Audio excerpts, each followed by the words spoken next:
शेवटी तुम्हाला सांगते, मी माती खायची ती खाऊनच घेतली. माझं चुकलं ते चुकलंच. तिथे परत 4 तारखेला पण घोळ होणार होता, तिथं अजून एक गडबड झाली आणि तो डिसिजन खरंच खूप चांगला ठरला.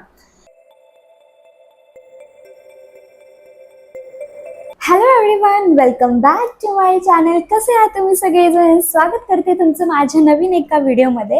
हा शेवटचा पार्ट असणार आहे लव्ह स्टोरीचा, तो म्हणजे 4था भाग. याच्या आधीचे व्हिडिओ नाही पाहिले तर नक्की जाऊन पहा.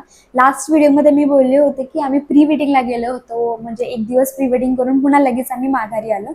मी प्री वेडिंग माझ्या अकाउंटवरती पोस्ट पण केलेलं आहे. ह्याच व्हिडिओच्या आधी तुम्हाला दिसून जाईल याच अकाउंटवरती. नक्की जाऊन पहा, कारण की one of the bestest video ever माझ्या लाईफमधला आहे तो. जास्त वेळ नको करायला, आपण व्हिडिओला स्टार्ट करूयात. तर मी बोलले आम्ही प्री वेडिंगला जाऊन आलो. एक 22 तारखेला वगैरे आम्ही घरी होतो. आता इथून पुढे ना आमच्यासाठी मोठे मोठे कार्यक्रमच राहिले होते. मेहंदी, हळदी, गावदेव, सप्तपदी, लग्न, ह्या सगळ्या गोष्टीच राहिल्या होत्या, बांगड्या वगैरे. मग त्यासाठी कपड्याची तर शॉपिंग झालीच होते, म्हणजे सगळे मेन जे कार्यक्रम होते ना ते बस्तामध्येच आम्ही कपडे वगैरे घेतले होते. पण जी छोटी मोठी गोष्टी होती ना, ज्वेलरी असू द्या, छोट्या मोठ्या गोष्टी खूप काही बघाव्या लागतात. किंवा घरातच आता लग्न घर म्हटल्यावरती किती गोष्टी असतात आणायसाठी ना, ते सगळे आमची ती शॉपिंग चालू झाली. मग त्याच्यासाठी मी काय करायचो, सकाळचं निघायचो, संध्याकाळचं निघायचो. मग असं ठरवायचं की ह्या दिवशी हे घेऊन यायचं आहे, ह्या दिवशी हे घेऊन यायचं आहे. खूप काम असायचे डेली डेली, म्हणजे तो पूर्ण महिन्याच की लग्न ठरल्यापासून पूर्ण महिना मी डेली फिरतोय बाहेर, डेली. कारण की गोष्टीच आणायची त्या इतक्या, म्हणजे जेव्हाही लक्षात येईल चला आपण गेलोय आणि आम्ही आणल्याच, जेव्हाही लक्षात येईल आम्ही गेलो आणलो. डेली डेली डेली आम्ही फिरत होतो उन्हामध्ये. मग तो एक टाइम आम्हाला मिळाला की जे ज्या गोष्टी राहिल्या आहेत ना त्या घेऊन यायला. स्पेशली मम्मीच्या वगैरे ज्या काही गोष्टी लागल्या होत्या लग्नात, द्यायला लागतात, घ्यायला लागतात, ह्या सगळ्या गोष्टी त्या दिवसांमध्ये चालू होत्या. म्हणजे 22 तारखेपासून 30 तारखेपर्यंत त्या सगळ्या गोष्टी केल्या. नंतर आम्ही विचार करून म्हटलं चला आपण मेहंदी पण घेऊया, जी की लाईक बरोबर 4 दिवसाआधी घेऊया म्हटलं. मग आम्ही ठरवून 30 तारीख फिक्स केली आणि तेव्हा मी ऑनलाईनच बुकिंग केलं होतं. आणि पहिल्यांदाच लाईफमध्ये मी ट्रस्ट ठेवून ना ऑनलाईन काहीतरी गोष्टी घेतली आणि त्याच्यावरती ट्रस्ट ठेवला. ऑनलाईन गोष्ट घेतली म्हणजे मी ज्यांना बुक केलं होतं ना ते बिलकुल ओळखीचे नव्हते. त्यांना पहिल्यांदाच बोलवलं होतं आणि खूप छान त्यांनी मेहंदी पण काढली होती. पण एक असतं ना की पहिला भीती वाटत होती, ट्रस्ट आहे की नाही. पण सगळं व्यवस्थित चाललं. 30 तारखेला आम्ही मेहंदी काढली होती. 30 तारखेला सकाळचं त्यांना बोलवलं होतं, लाईक 11-12 वाजता ते आले असतील नाश्ता वगैरे झाल्यानंतर ना. आणि मग मेहंदीला स्टार्ट केलं. 5-6 तास तरी लागतातच मेहंदी काढायला, पण त्यांनी लाईक मला वाटतं 4 तासांमध्ये वगैरे काढली असेल. कारण की त्यांचे हात पण बसले होते, खूप फास्ट आणि खूप छान काढली. माझं पहिलं ठरलं होतं की एकदम सिंपल मेहंदी काढायची, जास्त तामझाम नाही करत बसायचं. असं माझ्या डोक्यातच नव्हतं की नवरा नवरी काढायला हवी, डोली किंवा असं काहीतरी काढायला हवं. माझं होतं की सिंपलच मेहंदी काढूया. पण जेव्हा मेहंदी काढणारे जे होते ना त्या आल्या, दोघं आले होते, जेंट्स आणि लेडीज असे दोघं आले होते. आणि त्यांनी जेव्हा मेहंदी म्हणजे म्हटले बघितली मी अशी काढा म्हणते, तर ते बोलले की अशी मेहंदी तर सगळेच काढत असतात, तर तुम्ही काय करा की समथिंग वेगळं नवरा नवरीसारखी फिगरवाली मेहंदी काढा, कारण की पुन्हा हे दिवस येत नाहीत किंवा पुन्हा आपण फिगरवाली नाहीच काढत आहे, जस्ट लग्नासाठीच काढत. तर मी म्हटलं ठीक आहे, 500 रुपये एक्स्ट्रा चार्जेस घेणार बोलले, पण तुम्हाला जशी हवी ना तशी काढून देतो. मी म्हटलं ठीक आहे, काही प्रॉब्लेम नाही, काढा तुम्ही. मग त्यांनी स्टार्ट केलं आणि मला लवकर खूप फास्ट त्यांनी काढून पण झाली. दोन्ही हातांवरती आणि पायांवरती वगैरे मी फोटोज अटॅच करत राहीन. मग तेव्हा मी साधा ड्रेस घातला होता आणि इथून काहीतरी मी मेहंदी पूर्ण अशी इथपर्यंत काढली होती. पायाची काही जास्त नाही, इथपर्यंत अशी वरती असं पूर्ण पायाला काढून घेतली होती आणि खूप छान झाली होती मेहंदी. म्हणजे लवकरच मेहंदी काढून ठेवली होती, कारण की लेट पण व्हायला नको आणि वाळायला पाहिजे, कारण की रात्री आम्हाला लगेच शूट पण करायचं होतं. माझी मेहंदी काढल्यानंतर नवरदेवाची वगैरे मेहंदी काढायला घेतली. एवढीशीच त्याने काढली होती, त्यामध्ये पण नवरा नवरी अशीच होती. त्याने मेहंदी काढल्यानंतर घरातली सगळ्यांनी काढली, म्हणजे ज्यांना ज्यांना काढून घ्यायचं होतं ना त्या सगळ्यांनी काढून घेतले. आणि म्हणजे ऑलमोस्ट आमच्या सगळ्या घरातल्या लेडीजनी सगळ्यांनी काढून घेतली होती मेहंदी तेव्हाच. ते सगळं झाल्यानंतर आमचं शूटचं टायमिंग होतं. मग तेव्हाच ना मला तर काही करताच येत नव्हतं. मग माझ्या दीदीने सगळा मेकअप, हेअरस्टाईल वगैरे सगळं करून ना मी ड्रेस चेंज वगैरे केला. आम्ही लेहंगा घातला होता ग्रीन कलरचा, त्यालाही ग्रीन कलरचा सांगितला होता. आणि आता बारी होती डेकोरेशनचा. आणि आम्ही म्हटलं की ठीक आहे, आपण घरात जसं होईल तसंच करूया. मग कझिन वगैरे, भाऊ बहीण वगैरे सगळे आम्ही होतो ना घरामध्ये. मग आम्ही विचार केला आपणच आपलं करूया डेकोरेशन. मग मम्मीची ग्रीन कलरची साडी घेऊन आम्ही तसंच थोडंसं असं कर्टन टाईप केलं. त्यानंतर मेहंदी लिहिलेलं जे असतं ना, मेहंदी असं कार्डबोर्डमध्ये होतं ते वगैरे आधीच आम्ही घेऊन आलो होतो. ते लावलं, थोडेफार फ्लावर्सची वेल असतात ना ते वगैरे लावलं आणि त्यामध्येच ना खूप छान टर्नआउट झालं होतं आणि आमचे आउटफिट्स पण खूप छान होते. मग त्यानंतर ना फोटोग्राफर वगैरे आले, छान असं फोटोज वगैरे काढले, त्याचे फोटोज पण मी ते अटॅच करत राहीन. खूप मस्त फोटोज आले, असं वाटतच नाही की बॅकग्राऊंडमध्ये जे डेकोरेशन केले ते आम्ही स्वतः केले, असं मस्त झालं होतं. त्यानंतर फोनमध्ये वगैरे पण फोटोज वगैरे काढले, व्हिडिओज वगैरे पण काढले आम्ही. ते असं होतं ना, असं मेहंदीचे हात हात, पुन्हा मग माझी मेहंदी अशी, नवरीची मेहंदी, असे वगैरे थोडेफार फोटोज व्हिडिओज वगैरे सगळे काढले आम्ही. आणि इथे आमचा मेहंदीचा कार्यक्रम संपला, म्हणजे 30 तारखेचा संपला. लगेच 31 तारखेला ना त्यांनी फोटोज पण आम्हाला पाठवले, म्हणजे आम्ही स्टेटसला वगैरे लावू शकेल. थोडेफार फोटोज वगैरे पाठवले, आम्ही स्टेटसला वगैरे लावतच होतो. म्हणजे मला आठवतं एक 15-20 दिवस राहिले का महिन्याभरापासून आम्ही टाकतच होतो. 20 days लेफ्ट, 19 days लेफ्ट, 15, म्हणजे डेली 15, 14, 13, 12, 11, 10, 9 असं डेज लेफ्ट लेफ्ट लेफ्ट असं असतं ना, किंवा डेज टू गो असं हे डेली टाकत होतो आम्ही, जोपर्यंत लग्न आहे तोपर्यंत. आता हे सगळं झालं. एक दिवसाचा मला 2 दिवसाचा आम्ही गॅप घेतला, कारण की मला वाटतं आठवतंय 2 तारखेला आम्हाला पुन्हा गावाला जायचं होतं. 31 तारखेला मी असंच घालवलं असेल का, मला इतकं फार जास्त आठवत नाही. का 1 तारखेला आम्ही म्हटलं की चला आपण सलोनची सगळी कामं करून घ्या, आता फेशियल हे सगळं, केसांचे हेअरकट्स, सगळंच असतंय ना. मला इतकं पण फार जास्त आठवत नाही की मेहंदीच्या आधी आम्ही केलं की मेहंदीच्या नंतर ना, पण तेव्हाच लाईफमध्ये पहिल्यांदा मी काहीतरी फेशियल केलं होतं, ते पण ब्राईडचं. त्याच्या आधी मी काहीच असं केलं नाही. क्लीनअप वगैरे केलं असेल ते पण माझ्या बहिणीचं लग्न होतं ना तेव्हाच एकदा केलंय, त्या व्यतिरिक्त मी कधीच काही केलं नव्हतं. दुसरं मी केसांचंही काहीच केलं नव्हतं, किंवा नेल्स वगैरे एक्सटेन्शन वगैरे असं काहीच केलं नव्हतं. इतकी जास्त आयडिया पण नव्हती तेव्हा, म्हणजे नेल्सबद्दल किंवा आणि काय करायचं असेल नाही. थोडंसंच केलं होतं, फार जास्त काही नव्हतं. मम्मीचे वगैरे किंवा बहिणींचे, आमचे सगळ्यांचे, म्हणजे तेव्हा सगळं फेशियल, क्लीनअप, काय काय ग्लोअप काय करायचं नाही सगळं त्या आसपासच केलं. म्हणजे कारण की 2 तारखेला आम्ही गावाला गेलो ना, तर तिथून पुढे आम्हाला खूप जास्त कामं होती. 3 तारखेपासून म्हणजे खूप, म्हणजे मोठे मोठे कामं असल्यामुळे पुन्हा काही टाइमच मिळणार नव्हता. आणि आम्ही तसाच विचार करून चालू होतो की ठीक आहे 2-3 दिवसानंतर ग्लो येणार, म्हणजे लग्नापर्यंत आपण तो ग्लो येईलच असं म्हणून. मग त्याचे नाही का, जे पार्लर्स आहे ना, जिथे ज्याला सूट होत आहे ना, तिथं सगळेजण जाऊन त्यांचं क्लीनअप, फेशियल वगैरे जे काय आहे ना, ते सगळं करून आम्ही रेडी झालो. 1 तारीख पण आम्ही अशीच घालवली आणि मग लगेच 2 तारखेला आम्ही गावाला निघालो दुपारच्या टाइमला. सगळं आता गावाला निघायचं म्हटलं तरी पण असंच नाही निघू शकत आहे, सगळ्या गोष्टी घ्याव्या लागतात. कपडे, ज्वेलरी, आणि काय गावाला लागणार आहेत, काय द्यायचं घ्यायचं सगळं असं ना, सगळं बघून मग घेऊन आम्ही निघालो गावाकडे. 2 तारखेला दुपारच्या टाइमला निघालो होतो. कारण की दुपारी निघालो होतो म्हणजे 3-4 वाजेपर्यंत, 4-5 वाजेपर्यंत आम्ही गावाला पोहोचतो आणि तिथून पुढे थोडंसं रेस्ट होतो आणि मग सकाळपासून आम्हाला खूप कामं होती म्हणून. 3 तारखेच्या सकाळीच ना पहिला कार्यक्रम होता, तो म्हणजे बांगड्यांचा. तर आमच्या इकडे कशी पद्धत असते, पहिला म्हणजे ज्या दिवशी बांगड्या असतात ना त्या दिवशी सकाळी बांगड्या आणि संध्याकाळीच त्या दिवशी गावदेव पण असतो, जो की लग्नाच्या आदल्या दिवशी असतो. पण आमचं 2 दिवस आधी घेतलं, तर त्यामागं पण एक कारण होतं, ते मी तुम्हाला पुढं सांगतेच. व्हिडिओ शेवटपर्यंत बघत राहा म्हणजे तुम्हाला समजेल व्यवस्थित. सकाळी उठलो, सगळं आवरलं, फुलांचं वगैरे डेकोरेशन केलं, कारण आता एंट्री करायची, व्हिडिओज घ्यायचे म्हटल्यावर सगळं आम्ही तसं केलं. फोटोग्राफर वगैरे कोणी नव्हतं तेव्हा, ते संध्याकाळच्या टाइमला येणार होते. मग घरच्या घरीच मग डेकोरेशन वगैरे केलं. मी घातली होती माझी साखरपुड्याची साडी. माझं म्हणणं होतं की मला ती साखरपुड्याची साडी घालायची नाहीये, कारण की ऑलरेडी मी साखरपुड्याच्या ह्याच्यावेळी साडी घातलेलीच आहे, ती मला काहीतरी वेगळं वेअर करायचं होतं. पण नाही, आमच्या घरातली म्हणजे नाही नाही, तुला हीच वेअर करायची आहे, हीच घालायची, आपल्याला हीच पद्धत आहे. मी म्हणजे ठीक आहे. मग तसं म्हणून मग मी त्यांचं ऐकून मग मी वेअर केली. छान अशी बांगड्याचा कार्यक्रम पण झाला, काकी आल्यात, काकीने वगैरे बांगड्या घेतल्या, व्हिडिओज वगैरे घेतल्या मस्त असं. त्याच्यानंतर ना मी बॅग पॅकिंगचा व्हिडिओ वगैरे घेतला, ते पण छान आला. त्यानंतर फोटोज, तर बॅग पॅकिंगचा व्हिडिओ कुठं गेला मला काही माहित नाही, हरवलेला आहे कुठेतरी. त्यानंतर फोटोज वगैरे काढले, तो पण मस्त असा कार्यक्रम झाला. 2 वाजेपर्यंत आमचं सगळं आवरून झालं.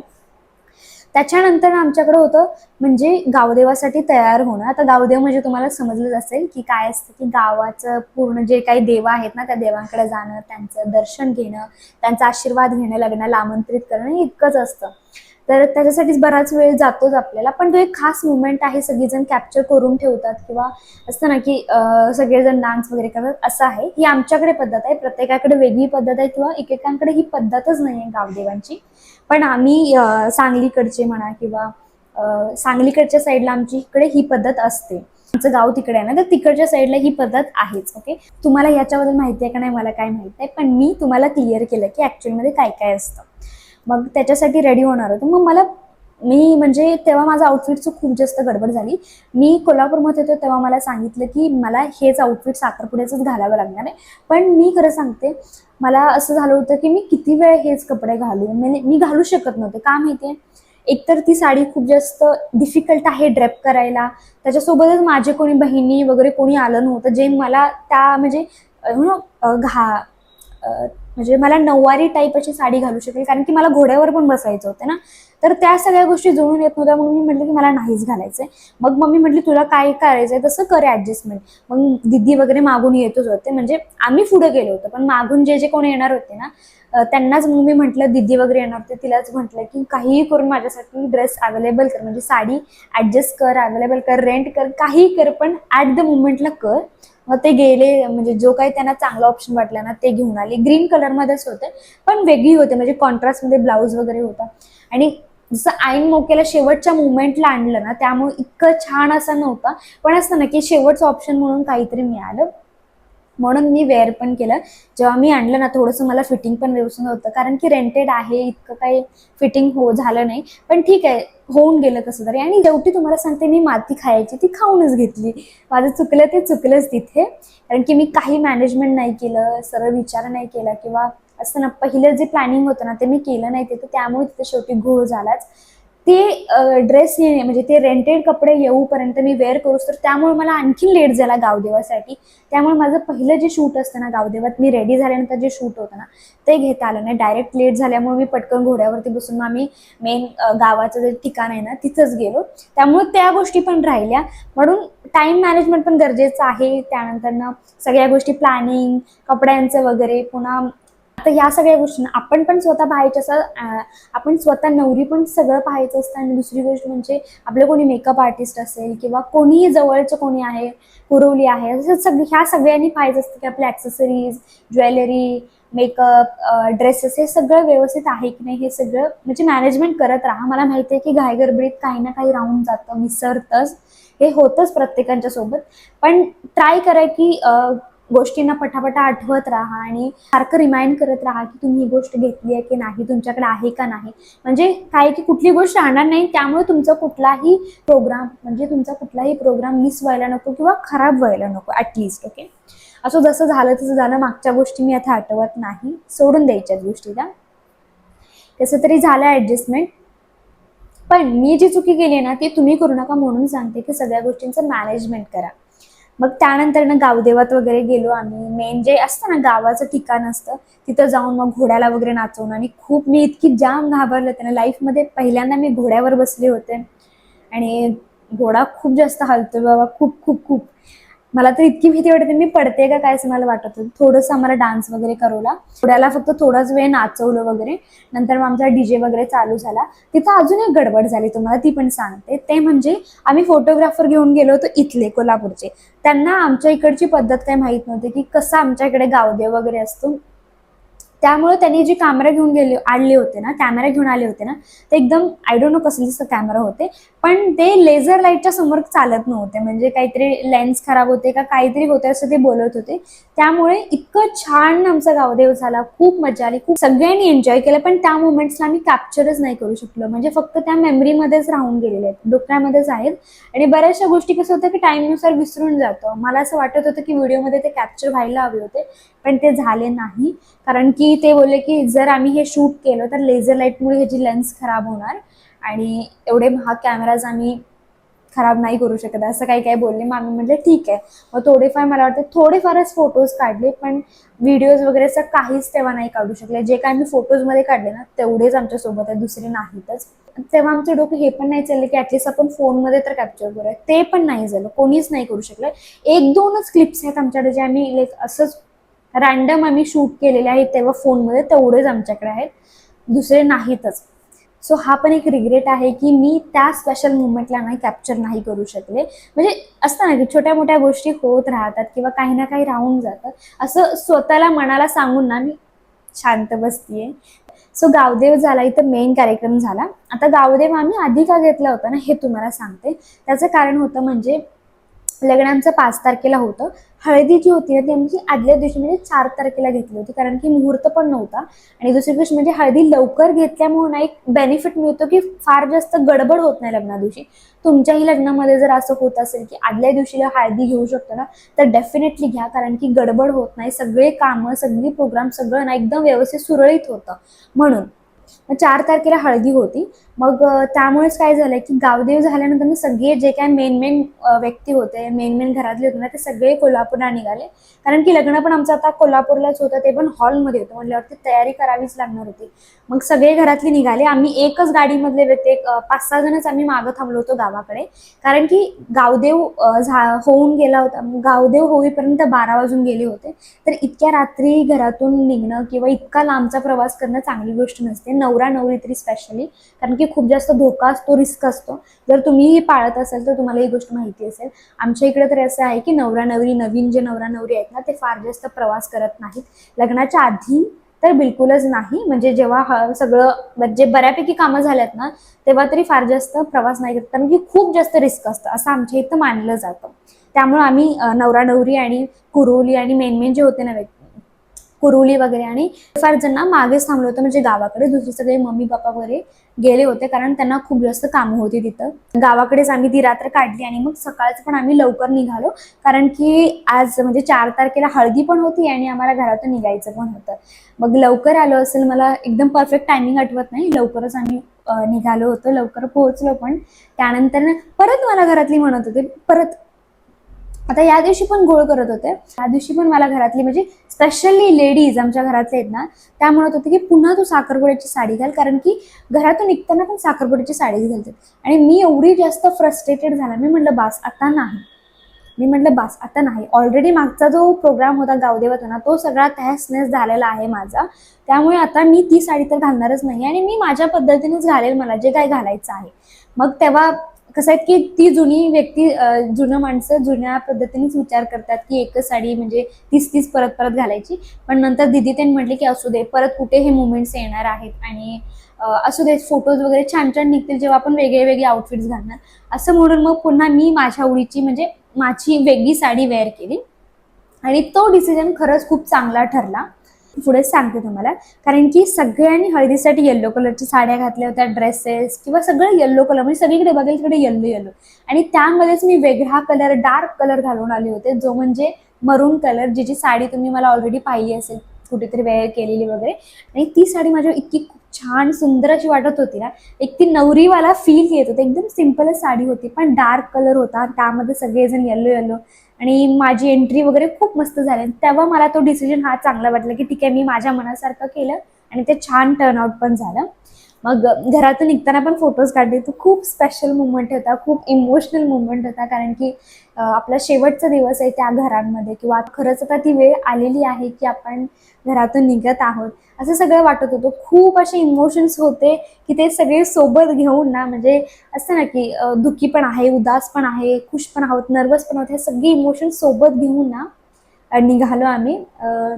आणि घरातून निघालो आम्ही. त्यानंतर तिथं हॉलमध्ये, म्हणजे कोल्हापूरमधून जवळच होतं, फार जास्त लांब पण आम्ही घेतलं नव्हतं, लाईक थोडंसं लांब होतं, पण इथंच आम्ही जवळ छान असं हॉल बुक केला होता. तिथं गेलो, तिथं पण आमची छान अशी एंट्री झाली. माझी एंट्री वगैरे झाली, त्यानंतर त्याची वगैरे एंट्री, असं वगैरे सगळं झालं. आणि तेव्हाही त्याने त्याची एंट्रीसाठी किंवा असं स्पेशल वेगळं काही घातलं नव्हतं, मेहंदीचेच कपडे घातले होते त्याने. कारण की असं त्याच्या मागं पण असं होतं की तोच लग्नाची सगळी तयारी करत होता, त्याच्याकडून मुलाकडून तोच एकटा करत होता, दुसरं कोणीच नव्हतं. त्यामुळं त्याचं असं होतं की मी किती आवरू, मी काही बघू, मी हे बघू ते बघू, मी स्वतःचं बघू, असं होतं. त्यामुळं त्याने त्याच्या ज्या इच्छा होत्या ना, किंवा असतं ना की प्रत्येक प्रोग्रामला नवीन नवीन ड्रेसेस घातल्यात किंवा सगळं व्यवस्थित झाले, असं नाही झालं, कारण की तो सगळ्या गोष्टी बघत होता त्यामुळे. पण माझ्या बऱ्यापैकी गोष्टी मी ज्या होत्या ना, त्या सगळ्या मी केल्या, कारण की मी की स्वतः काही बघतच नव्हते, मम्मी पप्पा सगळे बघत होते. त्याच्यामध्ये असं होतं की त्याच्या मम्मी पप्पा पण बघतच होते, पण तो मोठा असल्यामुळे तोच म्हणजे सगळं काही बघत होता. त्यामुळे नंतर छान अशी एंट्री झाली आणि डायरेक्ट आम्ही कळसामध्ये गेलो. आंघोळ जिथे घालतात ना तिथे कळसामध्ये गेल्यानंतर मी काय डोक्यावरून आंघोळ केली नाही, कारण की लागलीच आमची हळदी पण होती. मग त्यामध्ये माझी केस मी ओलीच घेऊन नाही बसू शकणार आहे किंवा लगेच ब्लो ड्राय आणि हेअरस्टाईल पण होणार नाही, कारण की ऑलरेडी आम्ही लेट झालेलो होतो. म्हणून मी म्हटलं की नको, डोक्यावरती नको केलं. मग फक्त पायांवरतीच, आमच्याकडच्यांनी पायांवरतीच पाणी घेतलं. त्याने मात्र सगळी म्हणजे डोक्यावरून आंघोळ वगैरे केली आणि नंतर आमच्या मामांनी आम्हाला उचलून रूमकडे नेलं. नंतर मग लगेच आम्ही रेडी पण झालो. झटपट असतं ना, झटपट कामं करावीच लागतात लग्नाला, कारण खूप जास्त गडबड होते. पटकन आम्ही हळदीसाठी तयार झालो. माझी ग्रीन आणि येलो कलरची साडी आहे, जी मी तुम्हाला माझी साडीचं कलेक्शन दाखवणार त्यामध्ये पण दाखवलेली आहे साडी. तर तो व्हिडिओ पण तुम्ही नाही पाहिला ना तर नक्की जाऊन पाहून या. त्यानंतर आम्ही आलो, कुरुलीने वगैरे मंडोळ्या वगैरे बांधल्या आणि हळदी आमची स्टार्ट झाली. खूप छान हळदी झाली. ओके, आम्ही एकमेकांसोबत पण छान खेळलो किंवा एक सगळी जी घरातली होती ना त्यांनी एकमेकांना हळद चारणे, पळणे आणि खूप खूप छान झालं. मस्त असं झालं. व्हिडिओज वगैरे पण खूप छान आलेले आहेत. अजून एक गोष्ट माझ्या लक्षात आली व्हिडिओज वगैरे, तुम्ही मला म्हणत होता की लग्नाचे व्हिडिओज वगैरे पोस्ट कर म्हणजे आम्ही पण पाहू शकाल. तर खरं सांगू तर लग्नाला आमच्या 2 वर्ष झालेले आहेत, तरीही आमच्याकडे अजून लग्नाचे व्हिडिओज आलेली नाही आहेत, म्हणजे एडिटच झालेले नाही आहेत. त्यांच्याकडेच आहेत. मग आम्ही थोड्या दिवसातच एडिट करून घेऊन येणार आहे, तेव्हा मी नक्कीच पोस्ट करेन. कारण की आता माझ्याकडे नाहीच जायत व्हिडिओ, फक्तच फोटोज आणि म्हणजे अल्बमच फक्त आहे, दुसरं काही नाही आहे माझ्याकडे. Back to the point. मग हळदी झाली खूप छान आणि हळदी वगैरे खूप छान झाली. आता होतं की पुढे आम्हाला संगीत होतं. तर हळदी मला वाटतं जवळपास 10 वाजता वगैरे झाली असेल, 9:30-10च्या दरम्यान वगैरे. आता इथून पुढे आम्हाला ना संगीतसाठी तयार व्हायचं होतं. संगीत लाईक हळदीपासून सगळं अनरेडी होऊन ना हळदीतलं सगळं काही रिमूव्ह करून पुन्हा संगीतला आवरूस तर थोडासा लेट झालाच. मला वाटतं 11-12 वाजले, जसे 1-2 तास त्यातच निघून गेले आमचे. पण असं शेवटच्या मोमेंटला आम्ही म्हणलं की ठीक आहे, करूयात. आणि पहिला कोण जाणार नाही याची सगळ्यांना भीती वाटत होती की कोण जाणार आहे. मग आम्ही म्हणलं ठीक आहे, सुरुवात आम्ही आमच्यापासूनच करतो, कारण आम्ही गेल्याशिवाय कोणच येणार नाही. सो मी कॉन्फिडंट होऊन म्हणजे पुढे आले आणि म्हटले आमच्या दोघांचं म्हणजे कपल डान्स आहे ना तो स्टार्ट करूयात. आणि पहिल्या डान्समध्येच आमचं खूप काही चुकलं, कारण की इतक्या सगळ्या लोकांना समोर पाहून स्टेजवरती उभा राहून डान्स करताना आम्ही स्टेप्सच विसरलो. पण आम्ही लगेच फोन वगैरे साईडला लावून स्टेप्स वगैरे लक्षात आले आणि मग थोडंसं फ्री झाल्यावरती मग आम्हाला डान्स स्टेप्स वगैरे यायला लागले. आणि आमचं झाल्यानंतर मग सगळे घरातले म्हणजे एक जण होते ना जे डान्स करणार होते ना ते पुढे आले आणि मग एकेकांचे डान्स स्टार्ट झाले. असं झालं. म्हणजे पुढचा जो मेन जो पहिला स्टेप आहे ना तो आम्ही घेतला, तेव्हा जाऊन सगळेजण आले. आणि मग हळूहळू आमचे कपल डान्स, बहीण भावाचे डान्स, पुन्हा सोलो डान्स होते आणि कपल्सचे वगैरे होते. आणि मग शेवटी आमचा पूर्ण फॅमिलीचा डान्स होता तो होता. आणि त्याच्यानंतर झिंगाट सॉन्गवरती वगैरे असं सगळ्यांनी असं ग्रुप डान्स केला, हे असं पण होतं. म्हणजे खूप छान झालं. ओके, तर स्पेशली आम्ही संगीतसाठीच तिथं जवळचा स्टेज म्हणून घेतला होता. छोटाच होता, खूप काही मोठा नव्हता. पण म्हटलं की ठीक आहे, संगीत करायचंच आहे, तर त्याच्यासाठी आम्ही छोटासा स्टेज केला होता. खास म्हणजे ना संगीतसाठी मी रेड कलरचा गाऊन घेतला होता, जो की फार जास्त महाग नव्हता, पण एक असू दे म्हटलं वेगळा थोडासा आउटफिट म्हणून मी गाऊन घेतला होता. आणि त्याच्यावरती आम्ही दोघांसाठी ना कसं होतं की मी गाऊन घालणार आहे तर तो ब्लेझर घालणार आहे, आणि तो पण ड्रेस तो तिथंच घरीच विसरला होता. म्हणजे कसं काही माहित नाही, पण घरीच तो ड्रेस तो विसरला. मग आम्ही म्हणजे ठीक आहे, इतका काही प्रॉब्लेम नाही.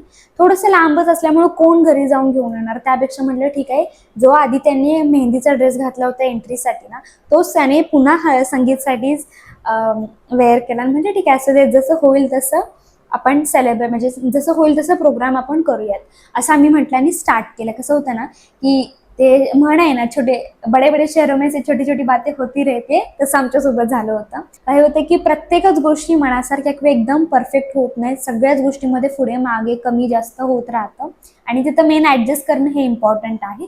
आम्ही तेच केलं आणि खूप छान आमचा कार्यक्रम झाला. व्हिडिओज फोटोज वगैरे पण खूप मस्त आले. आणि मला वाटतं 1 तासच आमचं संगीत चाललं असेल. मग तोपर्यंतच 1 वाजलेच होते. 1 वाजल्यानंतर ना डीजे वगैरे चालत नव्हते ना, कारण की बॅन होतं तिथे स्पेशली मोठ्या आवाजात गाणी वगैरे लावणं. म्हणून 1 वाजल्यानंतर ना आम्ही डान्स वगैरे सगळा बंद केला एक दोन डान्सेसच राहिले असतील आमचे, पण म्हणजे ठीक आहे, असू दे, काही प्रॉब्लेम नाही. आणि मग त्यानंतर आम्ही तिथं हॉलमध्येच झोपलो. जे काही जाणार होते माघारी ना घरी ते वगैरे गेले आणि मेन आम्ही जे काही होतो ना ते सगळे हॉलमध्येच थांबलो. कारण की उद्याचा दिवस म्हणजे 5 एप्रिल हा सगळ्यात महत्त्वाचा दिवस आहे, कारण की तेव्हा आमची सप्तपदी आणि लग्न दोन्ही पण आहे.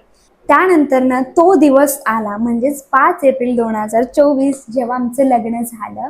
तरी सकाळी 10च्या दरम्यानच आमची सप्तपदी होती, त्यामुळे ना काहीच गडबड व्हायला नको ना म्हणून मी खूप लवकर उठले होते. लाईक मला आठवतं 6 वाजता उठली असेल का 5 वाजता उठले होते, मला इतकं काही आठवत नाही, पण मी खूप लवकर उठले होते. म्हटलं की बिलकुल गडबड व्हायला नको, लवकर आवरून बसूयात. म्हणून मी लवकर आवरले आणि खरंच मी एवढ्या लवकर आवरले होते ना, माझं आवरून पण पूर्ण झालं होतं तरी माझ्या नवरदेवाचं आवरलं नव्हतं. मग मी त्याचं आवरायला पण गेले होते, म्हणजे मदत करायला, की काय हवंय काय नको आहे. मी माझ्या मम्मीचा पण मेकअप करतेय, म्हणजे माझं सगळं आवरून मी निवांत बसले होते. आणि टू बी ऑनेस्ट, तुम्ही फोटोज वगैरे बघा, मी माझ्या लग्नातला पूर्ण मेकअप म्हणजे सुरुवातीपासून ते शेवटपर्यंतचे मेकअप हेअरस्टाईल मी स्वतः केलेले आहेत. आणि म्हणजे काही प्लॅन नसताना, काही ठरलं नसताना ऑन द स्पॉट मी माझं सगळं केलेलं आहे. मेकअप, हेअरस्टाईल सगळं सगळं मी एकटीनंच केलेलं आहे, म्हणजे मीच केलेलं आहे. आणि I am proud of my self. मला आठवतं साखरपुड्याचा मेकअप तेवढा मी दीदीकडून करून घेतला होता.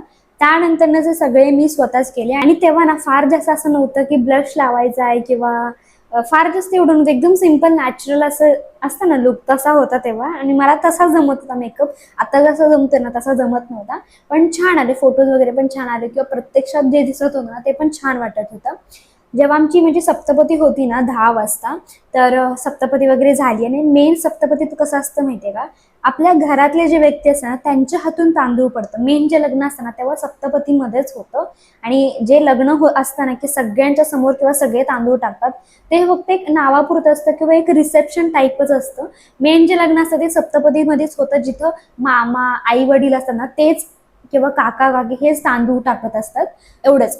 आणि तेव्हा कसं होत होतं माहिती आहे, एप्रिल महिना चालू होता आणि महाराष्ट्र बोर्डमध्ये ना, म्हणजे इथं तरी आमच्या स्पेशली महाराष्ट्र बोर्डमध्ये पेपर चालू असतात, त्यामुळे आमचे जे काही बहिणी, जे काही घरातले जवळजवळचे आहेत ना, त्या सगळ्यांच्या मुलांचे पेपर होते, त्यामुळे त्यांना येणं पण शक्य नव्हतं.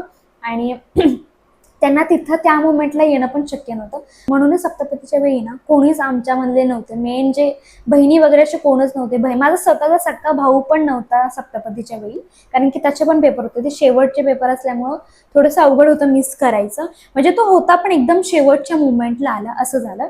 तर तेव्हा मेन जे आमच्या घरातले होते ना तिथं तेवढेच होते सप्तपदीच्या वेळी. आणि तेव्हा मला टाइम पण मिळाला आणि खूप जास्त गरम पण होत होतं, पण वातावरण पण खूप छान होतं. मग ते झाल्यानंतर ना थोड्या वेळासाठी म्हटलं रेस्ट घेऊयात. मग शूट वगैरे तेव्हाच आम्ही करून घेतलं, कारण की कुठेतरी आम्हाला असं वाटलं की लग्नानंतर पण फार जास्त टाइम नाही मिळणार आहे. आणि लग्नानंतर कसं अंधार होत जाणार ना, कारण की टायमिंग पण आमचं 4-5च्या दरम्यान होतं आणि सगळं होईपर्यंत 2 तास तर निघून जातो. म्हणजे 7 वाजले की मग परत अंधारात काही एवढे छान काही फोटो निघणारच नाही. म्हणून आम्ही आधी सप्तपदीच्या वेळीच फोटोज वगैरे काढून घेतले होते जास्तीत जास्त. सप्तपदीचे व्हिडिओज पण तुम्ही पाहिलेच असतील माझ्या अकाउंटवरती वगैरे. नंतर ना होतं आमचं लग्न, मग त्यासाठी होता घागरा. मग त्याच्यात पण मी पटकन आवरून घेतलं, फार जास्त मला काही टाइम नाही लागला. लगेच मेकअप केला, हेअरस्टाईल केला, घागरा घातला आणि मी रेडी झाले. अशी फार जास्त जी नवरीची गडबड होते ना त्याची माझी झाली नाही, कारण की माझं होतं की लेट व्हायला नाही पाहिजे, टाइम टू टाइम व्हायला पाहिजे, लेट व्हायला नको. कारण माझं साखरपुड्यामध्ये खूप जास्त गडबड झाली होती, म्हणजे गडबड झाली की खूप जास्त फ्रस्ट्रेटेड वाटतं आणि मूड ऑफ होतो त्यामुळे. नंतर ना माझी डोलीमध्ये एंट्री झाली, त्याची घोड्यावरती झाली, खूप छान झाली. त्यानंतर डोलीमधून उतरल्यानंतर ना मामानी मला उचलून आणलं. म्हणजे ही पद्धत असते ना, जे म्हणजे कसं असतं म्हणजे मामा ज्या मुली उचलतात त्यांना मामा उचलून आणतात, ज्या मुली उचलत नाहीत ना त्यांना हाताला वगैरे धरून घेऊन येतात, असं असतं. मी उचलत होते म्हणून मामाने मला उचलून वगैरे आणलं. मग त्यानंतर ना आमची एंट्री होणार होती, ते गोल गोल फिरतं बघा, ज्याच्यामध्ये बसायचं असतं आणि फायर वर्क वगैरे स्टार्ट होतं, त्याच्यामध्ये आम्ही 2 जण बसलो. मग तिथून अशी एंट्री वगैरे झाली. साईडला प्री वेडिंग वगैरे आमचं सगळं चालू होतं. खूप लोक आली होती लग्नाला, जवळपास 1400 लोक आली होते. असं म्हणजे थाळीनुसार आम्ही बघतोय, थाळीच्या नुसार नंबर बघतोय, तर जवळपास 1400 लोक आले होते, जे की खूप होते, ह्यूज होते. म्हणजे पूर्ण हॉल भरून, हॉलच्या बाहेर लोक होती, लांब लांब पासून की बघत होती लोक. मग त्या हिशोबाने खूप लोक आली होते लग्नाला. खूप मस्त झालं, टाइम टू टाइम लग्न झालं आणि टायमिंग एकदम व्यवस्थित लग्न वगैरे झालं. अक्षता पडल्या, नंतर नाही का फोटो सेक्शन वगैरे स्टार्ट झालं. फोटो सेशन वगैरे स्टार्ट झालं, म्हणजे हे ते हे कार्यक्रम वगैरे, पुन्हा बाहेर जाऊन वगैरे थोडेफार फोटोशूट केलं आणि मस्त असं झालं. त्यानंतर लगेच लग्न झालं आम्ही महालक्ष्मीला वगैरे दर्शन करायला गेलो, कारण की जवळच होतं ना. मग असं हे आमचं पूर्ण लव्ह स्टोरी पासून ते लव्ह मॅरेज पर्यंतची जर्नी होती. खूप रोलर कोस्टर होते, खूप प्रॉब्लेम्स होते, खूप खूप काही काही होतं लाईफमध्ये. जे काय होतं ना की प्रत्येक गोष्ट सांगता येत नाही, काही गोष्टी सांगितल्या काही नाही सांगितलं, असं खूप काही होतं. पण शेवटी फॉरएव्हरसाठी असं आम्ही एकमेकांसोबत बांधलेलो आहोत.